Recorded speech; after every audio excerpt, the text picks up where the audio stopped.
Good morning, Tigers. I hope you've had a great day so far.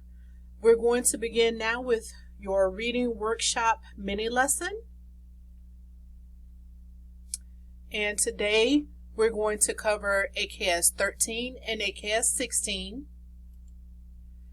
Your I can statement says, I can analyze information presented visually, orally, or quantitatively and explain how the information contributes to and expands my overall understanding of the text and helps me determine the meaning of unknown words.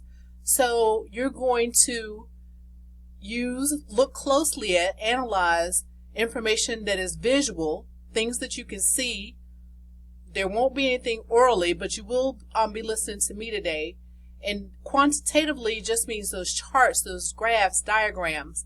You'll be able to explain how the information that you see in those charts, visuals, or diagrams contributes to your understanding of the unknown of the text and those unknown words that you may come across in your reading. When readers are reading complex nonfiction texts, they usually run into unfamiliar words. It is important that you don't just skip over these words, guys. So today I want to teach you that readers determine the meaning of words in a text. And one way they do that is by using the text and visual information that support that section of the text. This helps them understand information that might be new or unfamiliar. So watch me as I practice this work in Crossing on Time. First, let us take a visual tour of this book and briefly discuss how it traces the invention of the steam engine to steamboats and eventually steamships. Then let's stop at the part of the text where the author describes how the SS United States was built. So here's this text, Crossing on Time. Steam engines, fast ships, a journey to the new world. And the first thing I see right away is a really good visual. And this is a picture that really shows England during this time. That's why it's kind of gray, because usually in England it was kind of gray. Crossing on Time. It says, before the 1800s, ships crossing the Atlantic Ocean were powered by wind in their sails. So here I see pictures of these sailboats.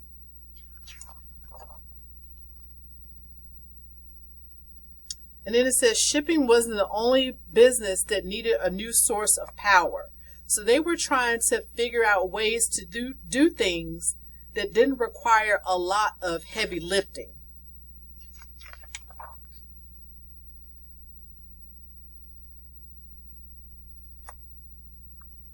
So then we see that they've learned how to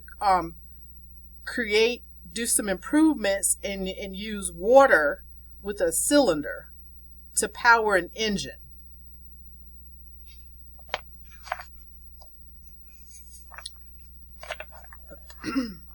Now on this page, we see in 1787, in Perseverance, Philadelphia, this was the first steamboat that used the latest technology for power. The first steamboat that used the latest technology for power. But he preferred good old-fashioned oars for propulsion. Okay.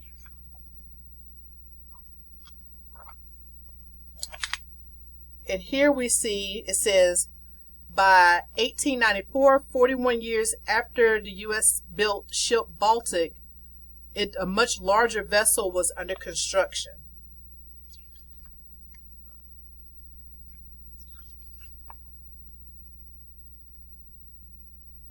And we're just looking at some of these pictures.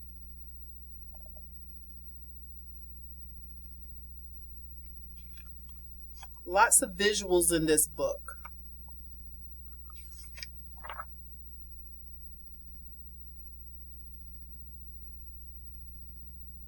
Now we see the different types of ships and how they kind of progress. They all kind of look the same, but they're getting smaller and smaller. You can see that the ships are becoming smaller and smaller. And it says turbines are most efficient when they turn at thousands of revolutions per minute.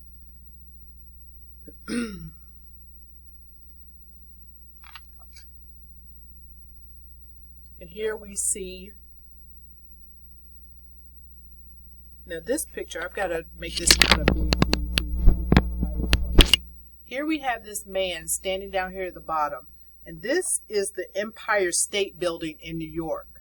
This is the Empire State Building in New York laying on its side, kind of like what we did with that condor, and we had Melody lay down on the floor, and we added that measuring tape to her so that you could see the length of that condor's wingspan. You can see how long these ships were when you think about that Empire State Building.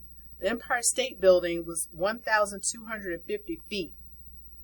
And so when we look at these ships, we see just how long these ships were. 940 feet, 880 feet, 1,029 feet, and then 1,019 feet.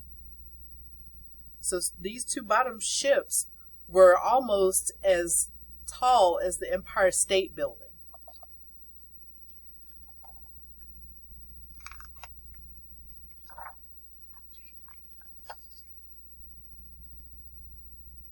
Lots of visuals. There's a lot of information to read in this book, as you can see. But we want to focus on getting to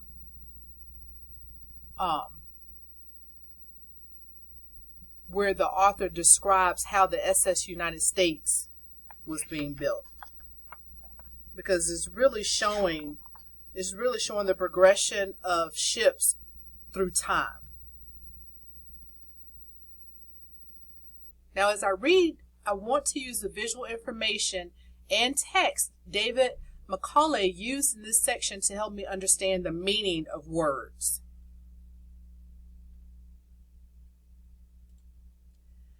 In May 1949, Newport News Shipbuilding and Dry Dock Company in Newport News, Virginia, was chosen to build the new superliner.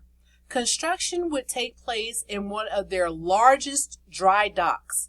Shipway number 10 was 960 feet long by 128 feet wide.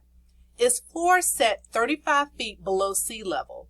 The open end was sealed by a temporary steel barrier called a caisson.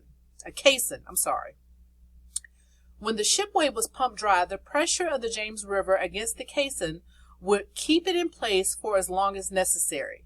Although the ship would slightly overhang both ends, the dry dock's depth would ensure that its design below the waterline remained well hidden. This satisfied Gibbs, who was secretive about all the ship's details, but particularly those that might give away any clues as to its potential speed.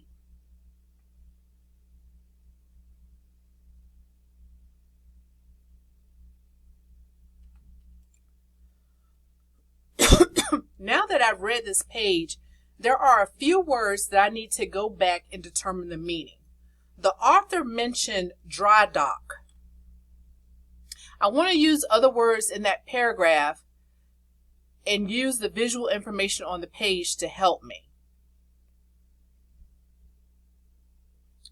Now, in that paragraph, it says construction would take place in one of their largest dry docks.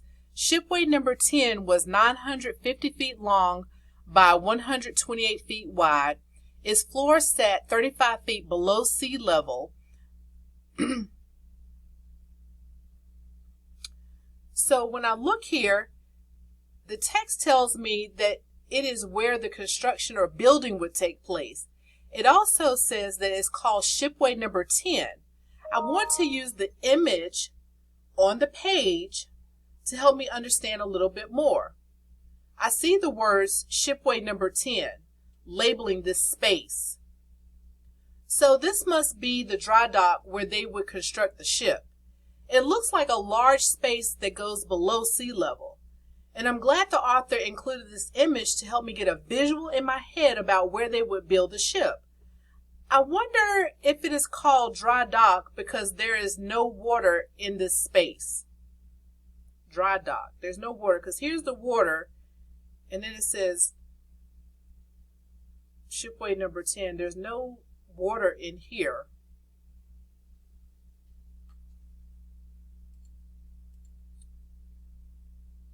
Now there's another word that I need to revisit. Caisson. I want to go back in the text and look for details or ways the word might be described and use the image to help with my understanding. It says the open end was sealed by a temporary steel barrier called a caisson. When the shipway was pumped dry, the pressure of the James River against the caisson would keep it in place for as long as necessary. Okay, so let's go back. The text says it is a steel barrier that temporarily seals at an end.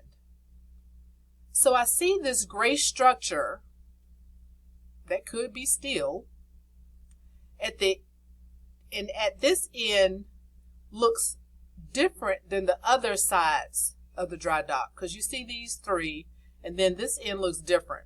When it says it seals the end, I know that seal means to close something or keep something together. Let me keep reading.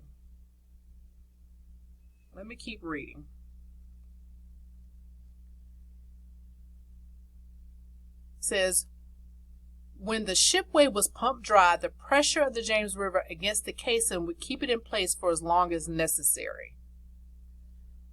It says that after the water was pumped out, the water from the river would keep it in place. It looks like the caisson might be keeping the water out of the dry dock where they would be building the ship. The text mentions that it would stay in place as long as necessary. That means it's temporary. I wonder if the caisson would be removed once they are finished building and let the water in the dry dock so that the ship could float. How many of you have ever seen the movie 2012? In 2012, they show these huge ships being built, and then when the water comes, the ships start to float. So those ships were being built in a dry dock, and then once that is completed, the water comes in and all those ships begin to float out. So I wonder if this caisson is temporary and that they will remove it to let the water in, because I really don't see any other way for that ship to come out. Did you guys see how I did that work? When I realized there were words that were unfamiliar, I went back to study the text and images. This helped me get a better understanding of what the author was describing. So now you guys are going to give it a try. You're going to complete the classworks assignment, Dried Apple Rings, in your student portal. Try using the visuals, context clues, and any other information from the text in this article to help you determine the meaning of any unknown words you come across while reading. And as you're reading, I want you to ask yourself, what does the image show you? How do the images support the text in this section? Are there words that might describe the unknown word? How do the other words describe what is happening on this page? Does this help you understand the word? As you go back to reading your nonfiction text, go back in the text when you come to an unfamiliar word. Use the text on that page or section and the visual images to help you determine the meaning of that word. So now I want you to go to Classworks and complete your assignment on the dried apples. And I'll see you guys later.